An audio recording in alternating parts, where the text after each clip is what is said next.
m'appelle Louise, j'ai 23 ans et je suis étudiante en deuxième année de scénographie culturelle et événementielle à l'École Bleue.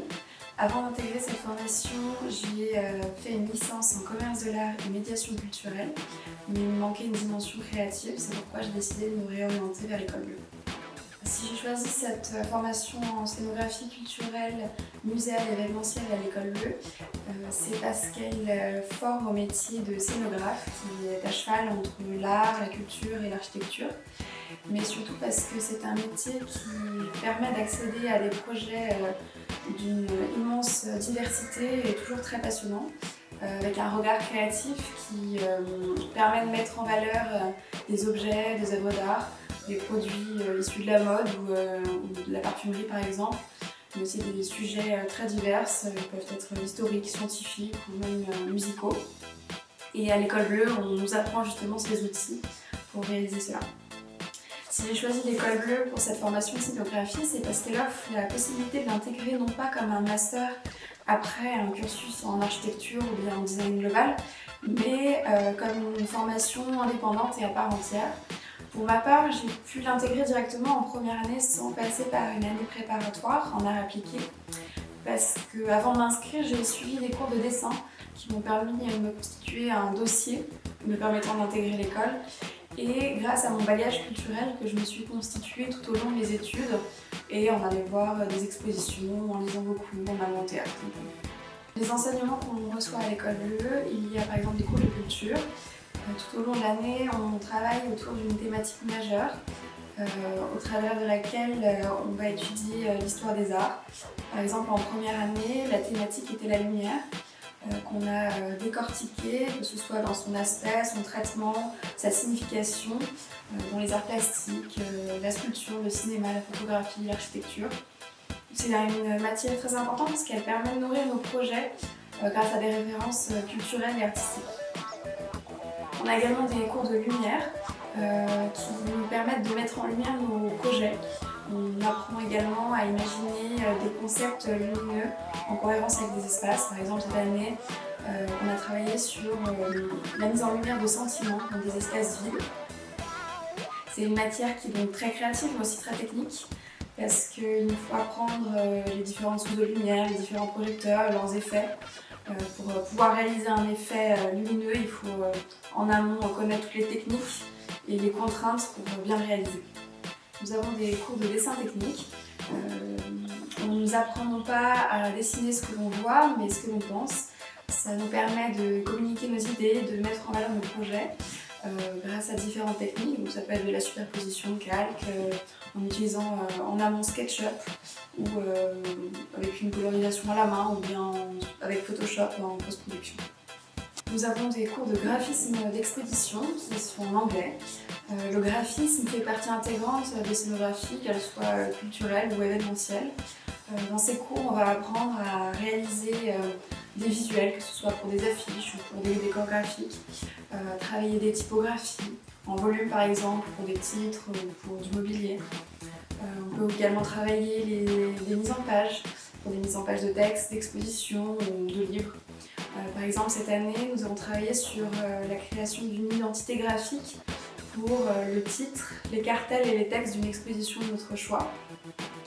Et donc, il fallu choisir une typographie cohérente avec le sujet, travailler sur la mise en page pour qu'elle reflète l'exposition. Il y a des cours de muséographie. Alors la muséographie en tant que telle ne fait pas partie du métier du scénographe, mais elles sont amenées à collaborer ensemble. C'est donc un cours qui nous permet de comprendre les différentes étapes de création d'une exposition. Comment on crée une exposition, pourquoi, quel message est-ce qu'on veut passer, dans quel but. L'idée de comprendre ce métier de muséographie avec lequel on est souvent amené à collaborer en tant que scénographe. Pour ce cours, on visite énormément d'expositions que l'on demande d'analyser. C'est un cours où on écrit beaucoup, puisqu'à chaque fin d'exposition, on doit rédiger un dossier présentant notre analyse. Donc, on nous pousse à analyser les expositions jusqu'au discours même de l'exposition, en réfléchissant sur les mots utilisés, le niveau de langage par exemple. On nous pousse aussi à nous mettre à la place du muséographe. Par exemple, cette année, on a dû imaginer une exposition sur un sujet pour lequel a priori il n'y a pas d'objet à exposer. Par exemple, que ce soit la solitude ou le sida, et à réfléchir sur les besoins du muséographe et comment un scénographe va devoir y répondre.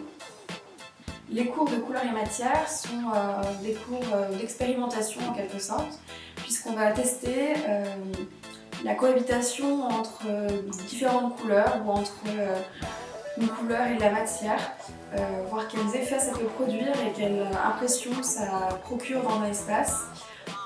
Il faut savoir après les réutiliser dans nos projets. Cette année, on a également travaillé sur l'association de motifs et de couleurs en travaillant sur un papier peint qui devait servir de décor graphique à une exposition d'art de la table. Les cours d'infographie sont des cours où on apprend à utiliser les différents logiciels, soit AutoCAD pour les plans, SketchUp pour les 3D, Photoshop pour les images ou encore Illustrator. Et donc ce sont des logiciels qu'on utilise énormément, que ce soit pour toute la partie de création du projet et la partie où on communique sur notre projet. Et pour finir, le cours de scénographie, qui est notre matière majeure, puisque c'est dans cette matière que l'on va rassembler toutes les connaissances acquises dans les autres cours autour de différents projets. On imagine l'ambiance architecturale, on décide de la manière dont on va le mettre en lumière, des couleurs, des matières utilisées et du concept global. Cette année, on a eu 3 projets. Donc, le premier était une exposition de dessins du 15e au 18e siècle que l'on présentait au Petit Palais à Paris. Un deuxième projet qui était un pop-up store et une vitrine pour un parfum d'une grande marque dans un corner du Bon Marché. Et le dernier projet était une exposition de costumes au Centre national des costumes de scène de Moulins. Donc, ce cours a lieu pendant une journée entière, pendant laquelle on discute avec notre professeur des idées qu'on peut avoir, de ce qu'on a envie de transmettre. Et lui nous aiguille et nous cadre pour que notre propos et que nos gestes architecturaux soient en cohérence avec le sujet. C'est un cours qui est entièrement en anglais. Et à la fin de chaque projet, on a une présentation collective de tout notre travail dans sa globalité. Après 2 ans passés à l'école bleue, je suis toujours très heureuse de ce choix. J'ai l'impression que mon regard a beaucoup évolué, de m'être énormément enrichie culturellement et d'avoir amélioré la qualité de ma production. La 3e année de scénographie culturelle et événementielle à l'école bleue est aussi l'année du diplôme qui se fait en 3 étapes. La première, on rédige un mémoire. Pour la deuxième partie, on a 2 projets à présenter pour notre diplôme, donc un projet de scénographie culturelle et un projet de scénographie événementielle. Et pour valider notre diplôme, c'est un stage de 6 mois en agence. Pour ma part, j'aimerais pouvoir travailler dans une certaine continuité entre les projets que j'ai déjà pu réaliser en première et en deuxième année et ceux que je vais réaliser en 3e année. J'ai assez envie de les prolonger, d'essayer de les faire mûrir et de les rendre peut-être plus professionnels. Mon avenir professionnel, je l'envisage comme scénographe d'expositions de grandes maisons de luxe parce que ce sont des expositions qui permettent de mêler à la fois culturel et événementiel et tout en incluant une dimension muséale que j'aime beaucoup.